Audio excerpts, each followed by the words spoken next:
पिला माने तुम समस्त को पुणी थे स्वागत करुच्ची education with Prasad YouTube channel को। तो आम अलरेडी 2टा चैप्टर क्लोज कर सारीचे, 2टा पैराग्राफ आम पढ़ी देछे आमर राधानाथ राय द्वारा लिखित बड़पण कवितार।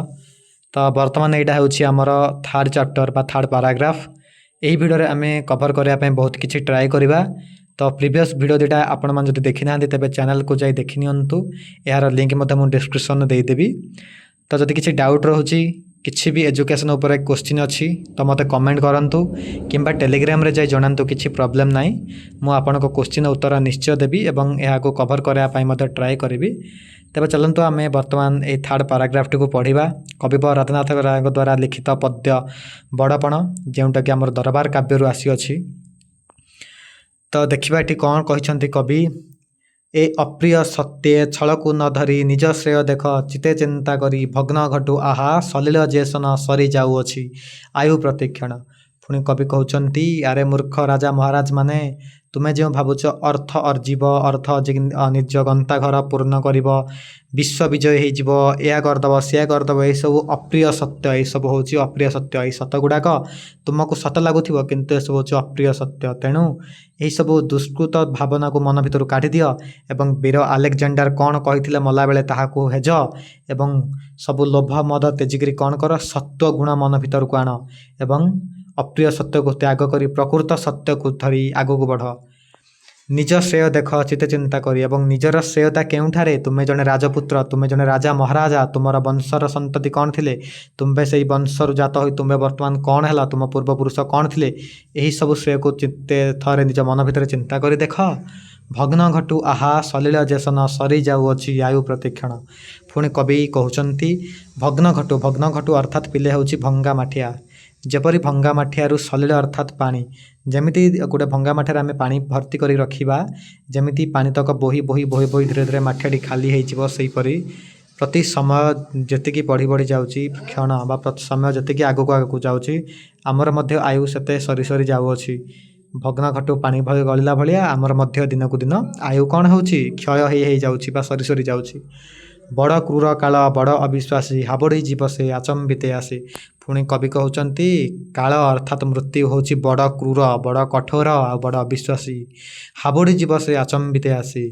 आचंबित अर्थात हठात किना जो काल बा जो मृत्यु से कौन होची से होची बड़ अविश्वासी बड़ कठोर। केतेबेले आसी आमको हठात अचानक किना आसिकी से मृत्यु हाबड़ी जीव ताहा आमे जानी परिबा नाही। दूरवर्ती जानी काल को जे हसे हसी से ता पछे आसी लुचि बसे। कवि पुणी कहते जी भावु थाए जे मु सर्वस्व मु सब किछि करदेवी मृत्यु आसवा पर्यंत किछि नथिबो, मृत्यु मोर किछि करि परिबोनी, मृत्यु एबे नाही बहुत दूर रे अछि, से सब कौन से सोचता मनर गोटे गोटे भ्रम। मृत्यु केतेबेले आसी आम पछरे लुचिकी बसीजिब ताहा आमे जानी परिबा नाही। तेणु मृत्यु को उपहास करिबा नाही, निजर जीवन को सार्थक करिया पे चेष्टा करिबा। नीति बेल बुझी छामुरे हाजर हेबा विधि तागु नाहीटे गोचर, केते दिन खेलु थिबो एही खेल पाखे आसुछि से अंतिम बेल। पुणी कवि कहते नीति बेले बुझी छामुरे हाजर हेबा विधि ताकु नाहीटे गोचर। आमे जेते दिन पाई दुनिया को आसुछे सेते दिन आमे आमे सुव्यय करि चलिबा, सुकर्म करि चलिबा, सत्पथरे चलिबा, ये सब करि चलिबा। काहेकि ना आमे जेते बेल पाई दुनिया को आसुछे सेते बेल परे आम जीवन रे जाई छामुंक पाखरे भगवान को पाखरे हाजर होई जिवो। एहा हेउछि विधिर विधान, एहाकु आन करिया पाई काहार मध्य कौन नाही शक्ति नाही। केते दिन खेलु थिबो एही खेल पाखे आसुछि से अंतिम बेल। आरे मूर्ख राजा महाराजा माने केते दिन तुमे आ ए लुचकाली खेल खेलुथिबा मृत्यु सहित, केते दिन तुमे एमिति अनिष्ठ अकर्म अनीति करि चलिथिबो, तुमर मध्य से अंतिम बेल दिन को दिन पाखे आसुछि। आसुछि नीरवे सेहु प्रतिक्षणे नित्यगामी रथ चक्र आवर्तने, आयु सूर्य जाए तले जेते गड़ी तुम्भ माया जाए छाया परि पढ़ी। पुणी कवि कहते से अंतिम बेल धीरे धीरे नीरवे तुम पाखक आसुछि, प्रत्येकटी क्षण मृत्यु तुम पाखक तुम निकटतर होछि निकटतर ही आसुछि। नित्यगामी रथ चक्र आवर्तने आयु सूर्य जाए तले जेते गड़ी तुम्भ माया जाए छाया परि पढ़ी। रथ चक्र जमिति दिन को दिन गड़ी चली, समयर चक्र जमिति दिन को दिन आवर्तन होउछि घूरी बुलुछि, सेमिति तुम आयु मध्य धीरे धीरे सेमिति कौन होउछि आगु को बढ़ुछि सरी सरी जाउछि। आउ तुम्भर आयु जेते सरी सरी जाउची तुम्भर माया चेर बा जोटाको आमे कहूचे लालसा चेर जोटाको आमे कहूचे जे आत्मा मुक्ति पाउनी सेई चेरटी कौन हेउची दिन को दिन सेते मजबूत हो जाउची। जेते जेते समय आमर जीवनटी जीवा पाखे आसुची आम मृत्यु जेते आम पाखक आसुची आमे सेतिकी लोभवान हो जाउछे आमे सेतिकी किछि भाबी दउछे एवं सेते अकर्म करुछे। माया चेर तले भेदिब जेतिकी अंतक रगड़े झिंकिब तेतिकी से कठिन झिंका झिंकीर निस्तार लाभ लगी आगु हुआ हुसियार। पुणी कवि कहउछंती ए जो माया रूपक चेर जो छाई आमर छाई जेमिति सूर्य अस्त होला बेलକୁ बढ़ी बढ़ी चली जाए सेमिति माया रूपक चेर मध्य जेमिति बढ़ी बढ़ी जाउची सेथिरु मृत्यु बेलକୁ हमको बहुत कष्ट मिलिबो। एपटे माया सेपटे भगवानकर मृत्यु तो सही झिंका झिंकर निस्तार पाइबा पाई हेले से माया ठू निस्तार पाइबा पाई हेले हमको कौन करिया पाई पड़िबो आगतरिया हुसियार हवा पाई पड़िबो एवं प्रकृत नियम नीति नियम सब मानि चलिया पाई पड़िबो दयावान हेबा पाई पड़िबो सुकर्म करिया पाई पड़िबो कुकर्म अनीति अन्याय ए सब जिनिस को त्याग करिया पाई पड़िबो। बेल थाउ थाउ अरजी धर्म जन्म अनुरूपे देखाओ करम जन्म फले भावे बड़पण पाई धर्म फले ताकू कर चिरस्थायी।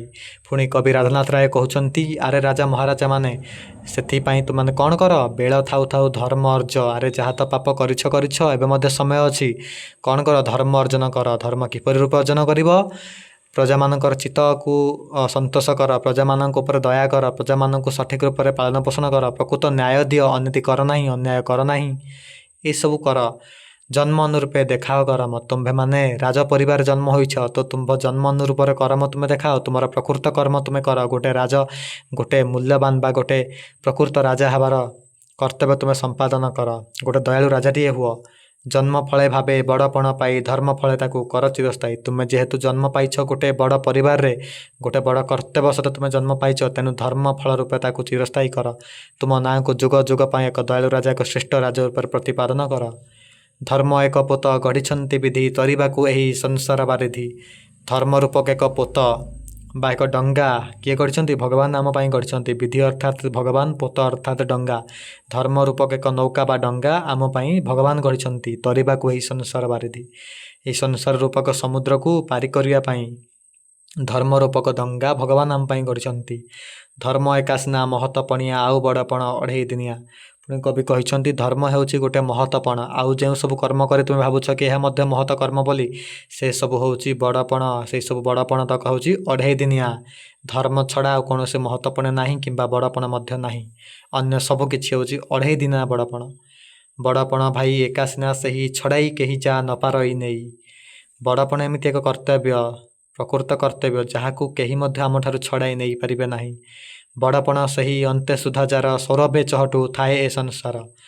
आउ कौन कहते कवि बड़पण सही अंते सुधा जार जी निजर प्रकृत बड़पण करे प्रकृत महत्वपण करे प्रकृत कर्तव्य करे दया करे भाव करे प्रकृत पथरे चले अहिंसा अनीति को समस्त ये सब कर्तव्य को संपादन करे कौन हुए दिन दिन तार बड़पण से सौरभ बा से रश्मि तार जगत सारा चढ़ू थाए से लोक जुग जुग अमर हो जाए। बड़पणे सिना सही ताकू गणी जो बड़ लोक बड़पण द्विलोक साधनी बड़पणे से ही लोक को गणा जाए जी प्रकृत में निज बड़पण द्वारा दी लोक को साधन करुए अर्थात प्रजा को मध्य खुशी रखी थाए एवं उपर भगवान को मध्य सुख शांति रखी था भगवान को प्रति आस्था रखी थाए एवं निजर प्रकृत कर्तव्य संपादन कर समस्त को से सुखर रखी थाए। सही सिना बड़पण जही लगी अंतकर वज्र दंत जाए भांगी एवं सही बड़पण पाई सही धर्म पाई कौन हुए अंतकर वज्र दंत जाए भांगी अंतकर दंत भी भांगी जाए एवं इंद्रर वज्राघात मध्य किछि करि पारे नाही। सही बड़पणे बलाओ मते कि काल न पारिब पशिजा कते कि एवं सही बड़पण मानकु सही बड़पणरे मिला मते कि बा निजको बलाओ एवं एबे मध्य समय अछि सुधुरी जाओ प्रजा मानक चित्त साधन कर प्रजा मानकु बाच्छल्ୟରେ बांध दया रख प्रजा मानक ऊपर एवं समस्तंकु सुख रखिया पे चेष्टा कर काहाकु अनीति अन्याय करनी काहा ऊपर जुलम कर नाही। ए सबु काहाकू राजा दरबार जोग देथिबा राजा महाराजा मानंकु कविवर राधानाथ राय कहउछंती ए सब कला परे मृत्यु समय तुम शांति रे स्वर्गगामी हब शांति रे तुम आत्मा स्वर्गायन हब किछि कष्ट पाइब नहीं किंबा तुमर माया रूपक चेर मध्य सत्य माटे सते भी जाबुड़ी धरी रहिब नहीं जहाँ द्वारा तुमको कष्ट अनुभव हब। तो पिला माने आजर क्लास एतिक समाप्त करिबा आगामी क्लास मु बहुत जल्दी आनिया पाई ट्राए करी। यही पाठटी को आम सारिया पर यार समस्त क्वेश्चन आंसर बहुत सहज भाव डिस्कस करवा जदि किसी भूल रही है तेरे क्षमा करद पिलाने एवं नेक्स्ट वीडियो ପାଇଁ କିଛି आइडिया दियो କିଛି कमेंट कर से पर्यंत विदाय नेउछि जय हिंद जय जवान जय किसान वंदे उत्कल जननी।